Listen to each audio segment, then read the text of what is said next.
Pour réaliser une séquence de demi-fond à son niveau, c'est-à-dire individualisée, votre professeur vous expliquera qu'il est indispensable de prendre comme référence sa VMA. La VMA en course à pied est la vitesse maximale aérobie. Vous êtes encore là? Ok, pas de crainte, on vous explique tout.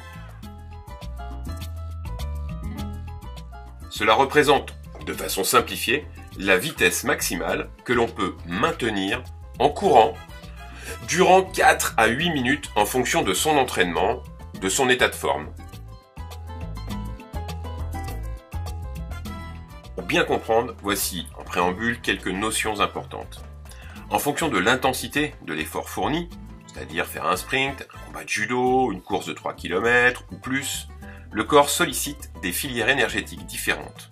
C'est-à-dire qu'il fournit l'énergie nécessaire pour la réalisation de l'exercice en s'y prenant différemment si l'effort est très intense, moyennement intense ou de faible intensité.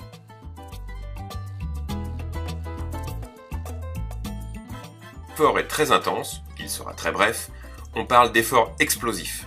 L'énergie produite l'est sans besoin d'oxygène et ne produit pas de déchets.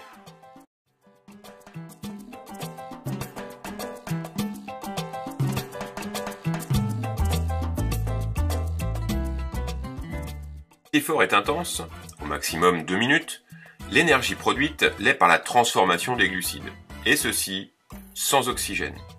Cette filière produit des déchets. On les appelle des lactates. Ils sont responsables de la fatigue musculaire.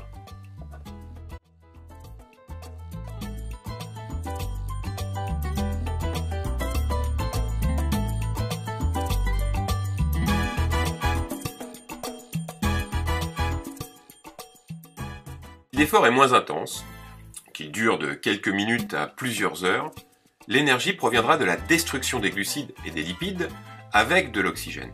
C'est la filière énergétique des sports d'endurance. Elle se nomme filière aérobie, car l'oxygène y est indispensable. Tiens, reparlons de notre VMA, vitesse maximale aérobie, et mettons-nous en situation d'exercice. Si vous augmentez votre vitesse, vous consommez davantage d'oxygène. Mais cette augmentation n'est pas infinie. Et oui, les poumons, le cœur et la capacité de transporter de l'oxygène dans le sang ont des limites. Il existe donc une vitesse maximale pour laquelle vous consommerez un maximum d'oxygène. Cette vitesse, c'est la VMA, aérobie signifiant qu'il y a consommation d'oxygène. Pour déterminer cette vitesse, différents tests ont été mis au point. Le plus connu est le test de Léger-Boucher, parfois appelé test des bips ou test des plots, car le but est de se situer à la hauteur d'un plot quand un signal sonore retentit.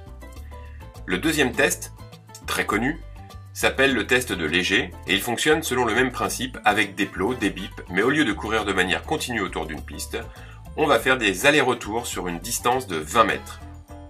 Vous passerez ce test en début de notre cycle de demi-fond. La VMA sera donc notre point de repère pour l'entraînement.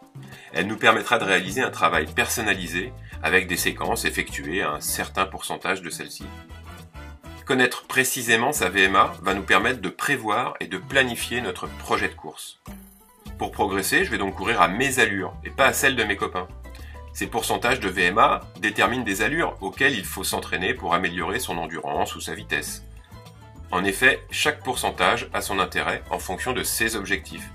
Si je veux m'échauffer, je vais courir au début aux environs de 50-60%. Si je veux améliorer ma VMA, je travaillerai plutôt entre 95 et 105% de celle-ci en fonction de l'exercice. Voilà, vous connaissez maintenant l'essentiel sur le thème de la VMA. Il n'y a plus qu'à appliquer tout ça sur la piste. À bientôt!